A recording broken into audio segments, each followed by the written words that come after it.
अच्छा जी, आज हमारा दूसरा जो प्रोसेस है वो है बैक्टीरियल ट्रांसट्रक्शन। इसमें जो हम चीज़ें पढ़ेंगे सबसे पहले वो ट्रांसट्रक्शन है, फिर मैकेनिज़्म पढ़ेंगे, मैकेनिज़्म बैक्टीरिया और इसके जो बैक्टीरियोफेज है इसके लाइफ साइकिल। ठीक है, मतलब इसका प्रोसेस बेसिकली है क्या, और इसमें दो टाइप की आपके पास ट्रांसट्रक्शन आ जाती है, एक आपके पास जनरलाइज है और एक स्पेशलाइज ट्रांसट्रक्शन है।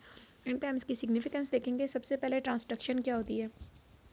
ठीक है, ट्रांसट्रक्शन का जो प्रोसीजर है ना, ये आपके जिसमें आपने अभी थोड़ी देर पहले जो ट्रांसफॉर्मेशन देखा है, ठीक है, उसमें क्या होता है कि जो डीएनए है वो ट्रांसफ़र होता है आपके दूसरे सेल में। इसमें जो है ना ट्रांसट्रक्शन में थोड़ा सा डिफरेंट है। इसमें जो डीएनए जो हम ट्रांसफ़र कर रहे होते हैं वो कौन लेके जाता है, आपका बैक्टीरियोफेज खुद जो है ना वो आपका जो डीएनए है उसका ट्रांसफ़र कर देता है। ठीक है, ये जो ट्रांसफ़र है सेल टू सेल, ये जो है ना आपके वायरस की वजह से होता है। मोस्टली जो वायरस होता है वो आपके फेजेस होते हैं। ठीक है, जितने भी आपके फेजेस हैं वो सारे ट्रांसड्यूसर्स हैं। ठीक है, लेकिन सारे आपके जो बैक्टीरियाज़ हैं वो आपके ट्रांसड्यूसिबल नहीं हैं। ट्रांसड्यूसर और ट्रांसड्यूसिबल का मतलब मैं बता देती हूँ आप लोग को। ट्रांसड्यूसर का मतलब होता है जो जिसने ट्रांसडक्शन करवानी होती है। ठीक है, वो एजेंट जो कि फेज है वो क्या कर रहा होता है कि डीएनए लेके दूसरे जो आपके सेल है उसमें ट्रांसड्यूस करवा रहा है। ट्रांसड्यूसिबल का मतलब ये होता है कि हर बैक्टीरिया में ट्रांसडक्शन का प्रोसीजर नहीं हो सकता। हर बैक्टीरिया में आप जो आपका वायरस है वो डीएनए ट्रांसफ़र नहीं कर सकता। ठीक है, एग्ज़ाम्पल देखते हैं। कुछ बैक्टीरियाज़ हैं जिसमें आपकी ट्रांसडक्शन का प्रोसीजर हो सकता है। ठीक है, ये उसमें कुछ जो आपके स्पेशलाइज्ड किस्म के बैक्टीरियाज़ हैं वो आपको नज़र आ रहे होंगे। डी सल्फोविब्रियो है आपके पास, एशेरिया सूडोमोनास है आपके पास, रोडोकोकस है, रोडोबैक्टर है, साल्मोनेला है, स्टेफाइलोकोकस है और जेंथोबैक्टर है। ठीक है, ये आपको कुछ बैक्टीरियाज़ के नाम नज़र आ रहे हैं जिसमें ये जो ट्रांसड्यूसिबल है, जिसमें ट्रांसडक्शन का प्रोसीजर हो सकता है। इस सारे नामों को देख के आप लोग को परेशान होने की ज़रूरत नहीं है। आप इनमें से कम से कम आप एक दो याद कर लेंगे। इतना पता होना चाहिए कि आपको किन किन बैक्टीरियाज़ में जो आपके पास ट्रांसडक्शन का प्रोसीजर है वो कैरी आउट हो सकता है। बेसिकली ट्रांसडक्शन की बात हम कर चुके हैं कि दो टाइप की ट्रांसडक्शन होती है आपके पास। एक आपके पास है जनरलाइज ट्रांसडक्शन, ठीक है, और दूसरी आपके पास स्पेशलाइज्ड ट्रांसडक्शन है। आप सोच रहे होंगे कंटेंट में मैंने आपको बताया था कि मैकेनिज़्म क्या है। मैकेनिज़्म में इसलिए एक्सप्लेन नहीं कर रही हूँ क्योंकि आपने लिटिक और लाइसोजेनिक साइकिल पढ़ा है।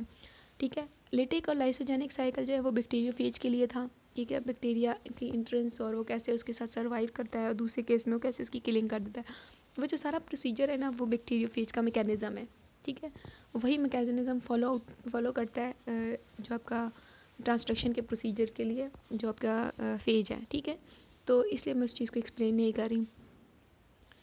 इधर देखते हैं जनरलाइज ट्रांसडक्शन। इसमें क्या होता है कि जो आपका डीएनए है, डीएनए फ्रेगमेंट है, वो आप किसी के एक बैक्टीरिया से दूसरे बैक्टीरिया में ट्रांसफ़र किया जाता है।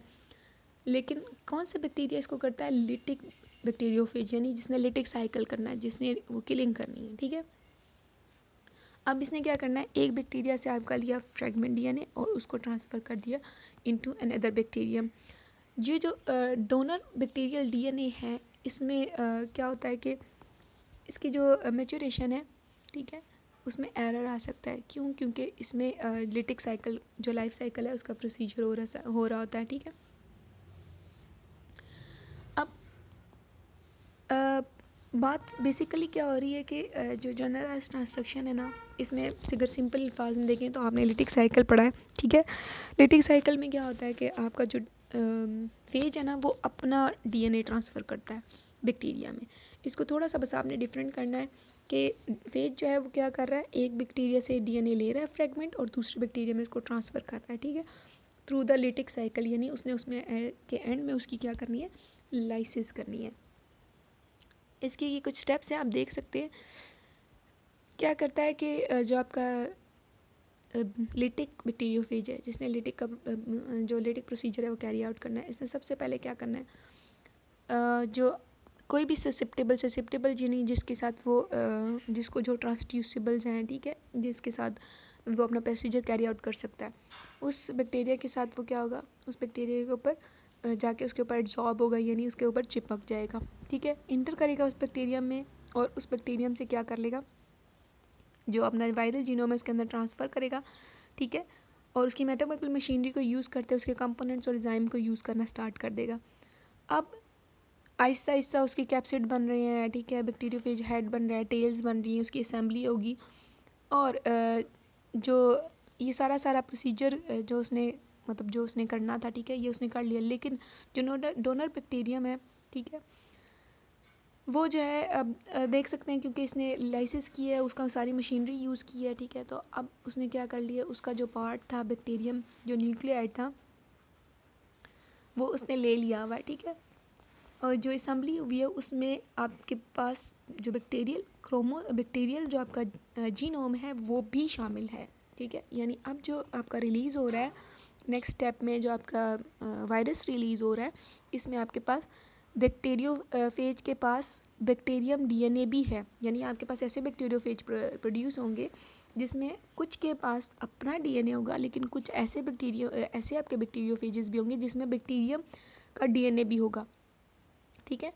अब वो वाला वायरस, वो वाला बैक्टीरियोफेज जिसके पास बैक्टीरियम का डीएनए है, आएगा और एक नेक्स्ट आपके रेसिपिएंट बैक्टीरियम के ऊपर एड्जॉर्ब करेगा, उसके अंदर इंसर्ट करेगा अब जो डीएनए उसके पास है। और वो जो डीएनए था वो कौन सा डीएनए था, बैक्टीरियम डीएनए था, ठीक है। अब वो बैक्टीरियम डीएनए जाएगा रेसिपिएंट बैक्टीरियम की तरफ और अब इसमें उसकी अनकॉर्पोरेशन हो जाएगी। तो ये जो सारा प्रोसेस था, ये था जनरलाइज ट्रांसडक्शन का प्रोसीजर। यानी उसने एक से लिया दूसरे में ट्रांसफ़र कर दिया। स्पेशलाइज ट्रांसक्शन में होता क्या है कि जो डीएनए फ्रेगमेंट है वही ट्रांसफ़र हो रहा है टूवर्ड्स द सेकंड बैक्टीरियम, लेकिन कौन सी बैक्टीरियोफेज के थ्रू, टेम्परेट बैक्टीरियोफेज। उसमें हमने क्या कहा था कि जो लिटिक की वजह से एरर प्रोड्यूस हो रहा था, लेकिन इसमें एरर किसकी वजह से होगा, स्पॉन्टेनियस इंडक्शन की वजह से, ठीक है, क्योंकि लाइसोजेनिक साइकिल हो रहा होता है, हमने बात की थी, उसमें इंडक्शन का प्रोसीजर भी होता है, ठीक है। जो इसमें स्पॉन्टेनियस इंडक्शन होती है, इसकी वजह से एरर आ सकता है।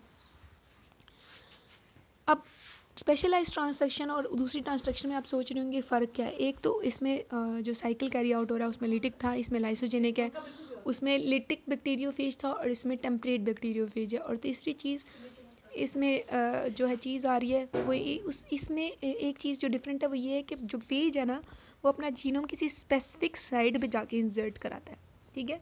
उसने पूरे के पूरे उसमें ऐसे नहीं छोड़ देना होता, वो जाता है और बैक्टीरियोफेज जो बैक्टीरियम है उसके सेल में किसी स्पेशल साइट पे वो जो उसने जो डीएनए लेकर आया होता है उसको इंसर्ट करवा देता है।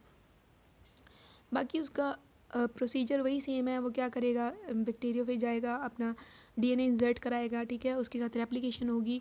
फिर वो क्या करेगा, जब आपके पास उसने पिक किया, उसके अंदर जो जीनोम है वो रेप्लिकेट किया, बैक्टीरियल न्यूक्लियोइड यूज़ किया, सब कुछ हो गया।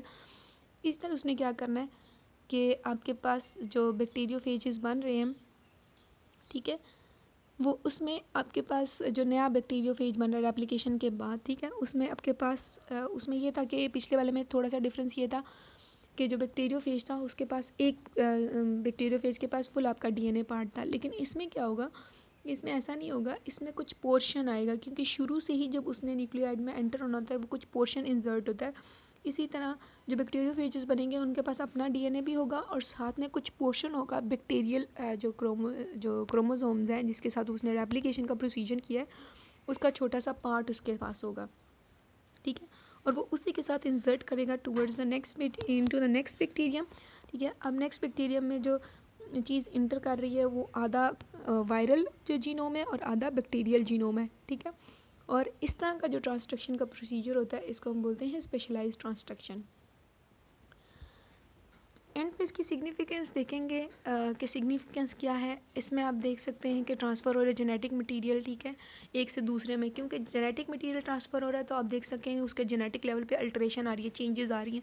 यानी हो सकता है कि जो पहले बैक्टीरिया था वो इतना वो ना हो, वायबल ना हो अपने इन्वायरमेंट के लिहाज से, लेकिन अब जो आपके पास बैक्टीरिया बना है हो सकता है उसकी वायबिलिटी ज़्यादा हो, वो ज़्यादा अच्छे से सर्वाइवल रेट हो सकता है उसकी पैथोजेनिटी इंक्रीज़ हो जाए। तो ऐसी बहुत सी चीज़ें जो इसको बेनिफिट करती हैं जेनेटिक लेवल पे अल्टरेशन में।